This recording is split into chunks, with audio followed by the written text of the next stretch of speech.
আর আমি বলে রাখি, সহিহ বুখারীতে 4 বার হাদিসে এসেছে যে আদম আলাইহিস সালামকে কিয়ামতের মাঠে আল্লাহ পাক ডেকে নিয়ে আসবেন এবং বলবেন, তোমার সন্তানদের মধ্য থেকে জান্নাতি জাহান্নামী আলাদা করে দাও।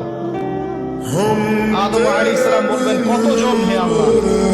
আল্লাহ বলবেন, প্রতি হাজারে 999 জনকে জাহান্নামের জন্য আলাদা করে দাও। বলেন নাউযুবিল্লাহ। ইন্না লিল্লাহি ওয়া ইন্না ইলাইহি রাজিউন। প্রত্যেক হাজারে 999 জন মানুষ জাহান্নামে যাবে। আল্লাহ পাক আমাদেরকে হেফাজত করুন, আমিন। জান্নাতে গাছ রোপণ করতে চান? আপনি কি চান জান্নাতে আপনার বাগান থাকুক, খেজুর বাগান?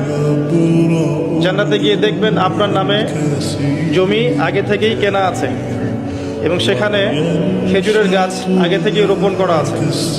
এমন সৌভাগ্য চান? বেশি থেকে বেশি পড়বেন সুবহানাল্লাহিল আযীম ওয়া বিহামদিহি, সুবহানাল্লাহিল আযীম ওয়া বিহামদিহি। একবার পড়বেন, একটা গাছ রোপণ করা হবে ইনশাআল্লাহ। যদি ঘুমানোর আগে বলেন আল্লাহুম্মা বিইসমিকা আমুতু ওয়া আহইয়া, ডান কাতে ঘুমান। ঘুমানোর আগে যদি ওযু অবস্থায় ঘুমাতে পারেন, সূরা কাফিরুন পড়তে পারেন একবার সূরা ফালাক, একবার সূরা নাস, একবার সূরা ইখলাস পড়তে পারেন। হাত একত্রিত করে ফু দিয়ে মাথা থেকে এগুলো মাসাহ করতে পারেন। সারা রাত নফল পড়লে যে নেকিটা পেতেন ঘুমের মধ্যে পেয়ে যাবেন ইনশাআল্লাহ।